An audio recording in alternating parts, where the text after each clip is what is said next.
Well, I'd say our first venture into turret passing caught your attention. Well, luckily I'm more than happy to delve right back into the Portal series, so let's get right back into it with the sequel. Portal 2, for one, is a hell of a lot longer than the first game and features many mechanics that make exploring turrets all the more difficult. From lasers to gels, it's all more bad. Nonetheless, I'll try my hardest to think with portals in order to answer the question, can you complete Portal 2 without killing the turrets? The rules are much the same as last video, which if you haven't seen that yet, what are you doing here? Go check out the first part! Even so, I'll briefly restate the rules. If a turret dies as a result of the player's actions, a save must be loaded from before the heinous crime occurred. That means no turret should be emancipated, blown up, dunked in acid, or otherwise deactivated as a result of the player. Other than that, everything's fair game, from glitches to complex maneuvers. The challenge will be considered complete if you can reach the end of the game. With all that out of the way, let's get right into it. Similar to the first game, the first leg doesn't differ from normal given the lack of turrets present. We make our way through the same testing track from the first game, which is now in ruins, acquiring a portal gun capable of only firing blue portals, and soon enough we're in GLaDOS's chamber. She remains broken from last time, that is till we go looking for an escape pod, and through sheer awful luck, GLaDOS is reactivated. Naturally, she's rather unhappy to see us again, so we're sent right back down into testing, marking the end of Chapter 1. Chapter 2 isn't much different aside from the facility coming back into order and GLaDOS, of course, being as passive-aggressive as ever. The main things to note are the introduction of laser beams and cubes capable of redirecting those beams. This is relevant for reasons I will explain in more detail later. Outside of that, we are introduced to the aerial faceplate, which simply flings the player up into the air or across gaps. Lastly, we start to see emancipation grills within the test chambers themselves, adding a new hazard to think about within the future. But with all that, Chapter 2 is finished. We make our way to Chapter 3 to have a look at one more new element. Nothing of note aside from the hard light bridge. These simply allow one to traverse easier or even have a barrier to block the eye line of the turrets. More on that later. Finally, our challenge begins here in Test Chamber 13, where we finally get introduced to turrets. I'm going to take the time here to explain a few key changes to how the turrets operate compared to the first game. For starters, it's a lot easier to get a turret upright compared to in the first game, given they now will auto-rotate into position. This will make saving a turret's life a hell of a lot easier, and we'll only really need it should we manage to screw up or if we need to catch one to get past it. Now, things are going to start simple for the moment, with two turrets only requiring the player to get behind them and face them toward the wall. Pretty easy, just like the first game. The third, however, requires one to drop through a portal, catch it, and set it down again before deactivation. A little more nerve-wracking, but not that bad. Next is a familiar sight of turrets are placed on either side of a walkway, preventing us from rushing them directly. For this set, it's best to take two boxes and use a similar trick to the first game. I would simply run in after letting the turret skip upon searching, using the boxes to block the view of the opposite turret. Afterward, I would just run out, set the turret aside, and repeat. With that, we are now approaching the end of the test chamber with just 3 turrets remaining. I recommend dealing with the farther turret first, dropping through a portal and saving it. Second, bait out the turret that's able to see you still and wait for it to close. Now, take the opportunity to take the other one. Now, I got this last turret in a rather risky manner during my playthrough, opting to charge headfirst and set it aside. You could alternatively place a portal behind it, taking a safer route, though that's up to you. Either way works. With that, Test Chamber 13 is completed and we move right along, completing more tests from GLaDOS. We later arrive in Chamber 15, where now we have to handle a new element with turrets, that being the light bridge. It doesn't directly harm turrets, thankfully, so it doesn't change much. If anything, it'll provide us a barrier to get closer to them. We complete the chamber mostly as normal, the main idea just being to use the light bridge to block the view of turrets and take them out of the way. I would like to note that there is a support beam here you could use to get behind these sets of turrets. While yes, you could jump on the cube down below and balance, I find this to be a lot easier and a lot more reliable, so it might be worth doing. In the next chamber, to this day, I will never understand why a turret is placed behind this grate. Either way, just run past it. You can't reach it anyway, so it's avoided as normal. These next few, however, provide a unique challenge. Ordinarily, the player should just zap them with a laser, blowing them up. This is, for obvious reasons, out of the question. So instead, we're going to attempt to fling past every single one. Firstly, place a portal right on this wall panel. Next, you're going to need to quickly distract the turrets till they begin closing. Doing this will allow them to take longer to fire, and ergo, you'll have more time to work with. Leap through the portal and quickly shift the turrets aside. Next, use the laser redirection cube to open the door. Though be extra careful not to strike the remaining turrets. You wouldn't want to lose now. Move to this far wall and just stay out of sight. I tried to take this turret farther away, but it turns out there's an invisible wall, so sending it aside is not that easy. Still, simply let them lose track of you before proceeding to dart past them to the exit. Following Chamber 17 marks the end of Chapter 3. We start Chapter 4 with a bang with one of the toughest chambers yet. A turret has been placed across this pool of acid, out of our reach. This means there's no way for us to aim it away from us, so we're gonna have to be a lot more careful. After getting the laser redirection cubes as intended, aim the laser through these alarm-looking lights. Next, you're going to want to make your way to the right, getting as close to the edge as possible with the assistance of the light bridge. Also keep in mind you're going to need the other redirection cube here.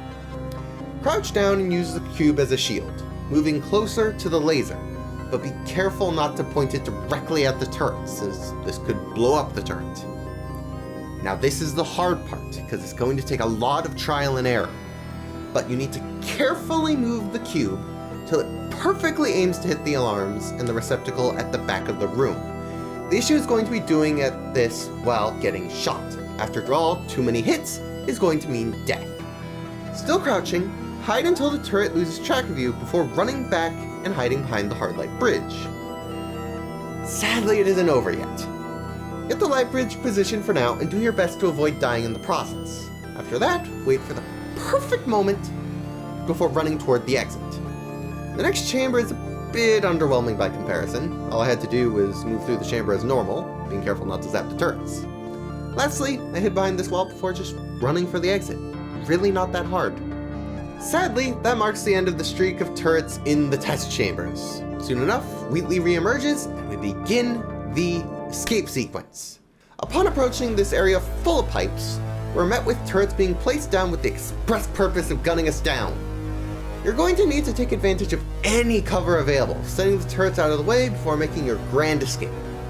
Last is this turret placed right toward the end, just out of reach. For this one, you're going to need to have it start its closing animation before running past it as fast as you can. If performed perfectly, you should just have about enough time to reach the door before you end up full of holes. Now we'll be making our way to the turret production line, intending to stop GLaDOS from producing any more. Now, that might sound like a good thing, but it prevents a massive roadblock.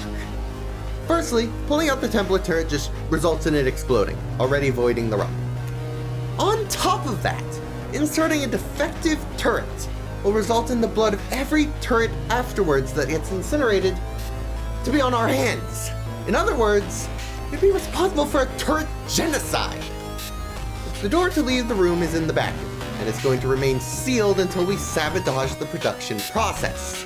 As far as I can tell, there's simply no legitimate way to proceed without first replacing the template turret.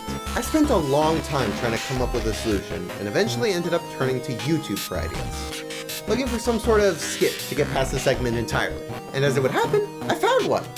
Many thanks to the channel Masushi, as without them, I never would have come up with this. Please check the link to the description or the iCard at the top right to check them out.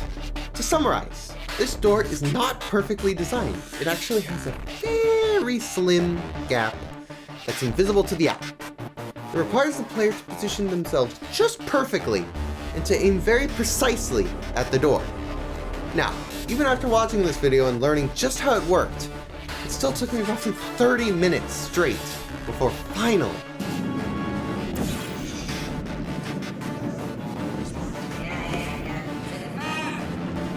With that extremely tough trick out of the way, we're absolved of any and all responsibility. As far as I'm concerned, everything that follows is simply an error of the production line. After all, we didn't touch anything.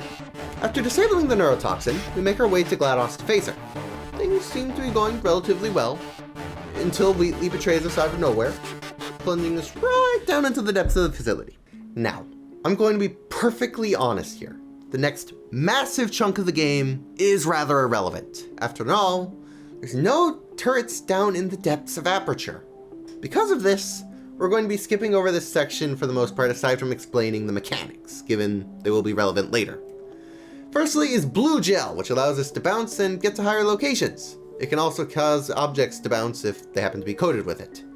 The orange gel, on the other hand, provides a massive speed boost for the player and will cause things to slide around. Lastly is white gel, and it just turns any surface it's applied to into a surface we can place a portal on. After that massive trek through history, we finally make our way back up to contend with Wheatley, and by far the hardest part of the game. First of all, there's a bit of an elephant in the room I need to address. These things. Wheatley seems to have decided it was a good idea to smash the turrets into the various cubes. Now, the question is, do these things count as something I need to keep alive? Just looking at them, it's plenty obvious that they are alive, even if they only jump around as opposed to trying to fill us with lead. Given that, I've come to the decision that they are indeed working and therefore will need to be spared. Now, let's continue traversing through I misspoke. Wheatley Laboratories. So, the first chamber is fairly simple. Get into the room, place a cube on the button, and confront the crazed core. No hazards here aside from GLaDOS's paradox plan, which doesn't even kill them, just leaves them incredibly confused. Moving on, we're forced to attempt the chamber after chamber, introducing a new factor: excursion funnels. These work essentially like a reverse tractor beam in most cases, pushing things away from the source as opposed to pulling them in.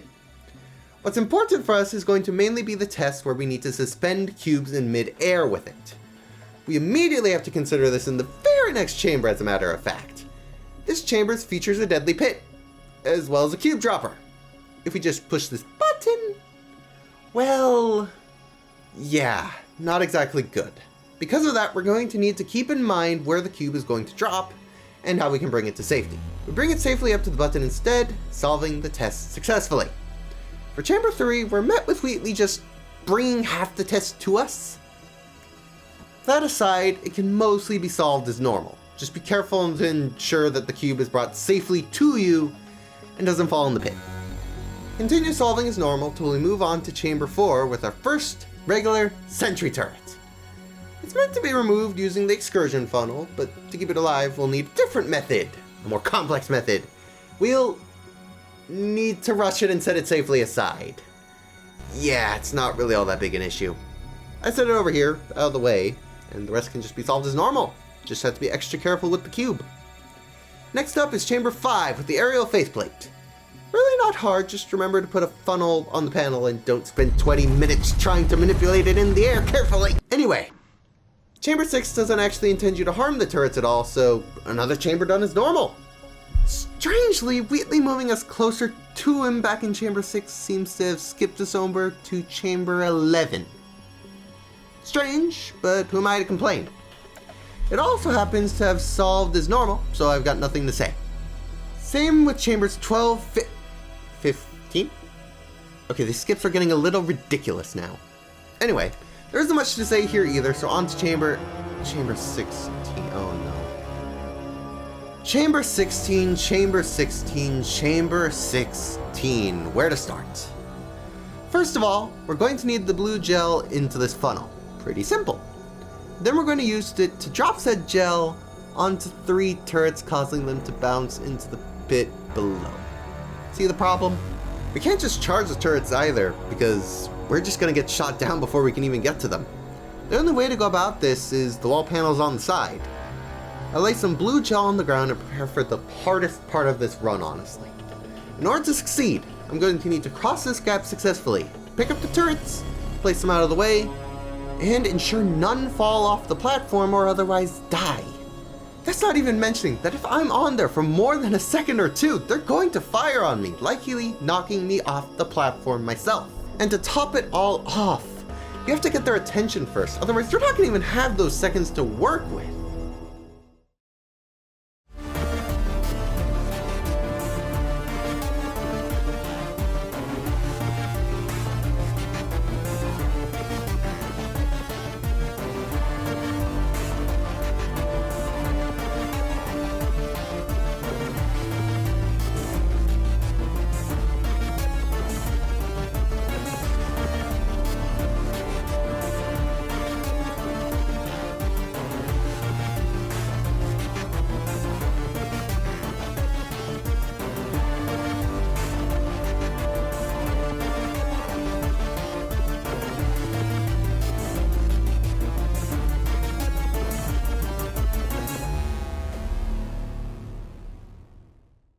Needless to say, it took many attempts to pull it off. But I can confirm it's indeed possible. You're just going to need a ton of patience and time. If that doesn't deserve a like on this video, I really don't know what does, honestly. Anyway, I set the turret safely aside and prepared the gel before flinging to the end of the chamber. Chamber 17 is really just trapped then. Well, now we're back outside the testing track. We survived this death trap on our way to yet another escape sequence. The final stretch. Chapter 9 begins now. First of all, we arrive with our first turret outside the track. This cube, just sitting here on the wall, not in any danger. Wheatley, as if he knew how I worded the rules of this challenge, will attempt to crush it even if I portaled far past it. Because this is technically an issue, and I was honestly just curious if I could manage it, it was my job to make sure to save this innocent cube from being smashed, even if it was technically Wheatley at work here. I had to spend a little while to grab the cube and survive, but I did find it was actually shockingly possible. The next challenge will be a set of 3 turrets placed out of reach. The method here is actually fairly simple once you see it. Just use the excursion funnel, bring them to you one by one, catching and setting them down carefully to avoid deactivation. Finally, we have this massive army of turrets blocking our path, set to open fire and take anyone down within seconds. The intended solution, as would happen, is to use more blue gel on them. Why are the hardest parts of this run always the moments with blue gel involved? Anyway, the solution here is simple, but difficult to pull off. All you have to do is jump onto this railing, and then grab every turret's attention. Now, take cover behind this pillar, and wait for the closing animation as usual. This should give you just enough time to run past them if you time it perfectly and run perfectly. And as it would happen, that's the final hurdle. Now, just make your way forward and you'll be met face to face once again with the traitorous Wheatley. After a long battle, simply fire a portal right onto the moon, ending the run once and for all as GLaDOS begins to sing. That was a lot to get through, certainly more than the first game. Still, you might notice that I didn't even cover the multiplayer campaign. To be blunt, I'm saving that for a future upload. So, if you don't want to miss that, feel free to subscribe and ring the bell, and if that's where we leave off, I thank you for watching all the same. Now that said, I need to rest up a bit. See you all next time, and have a grand rest of your day.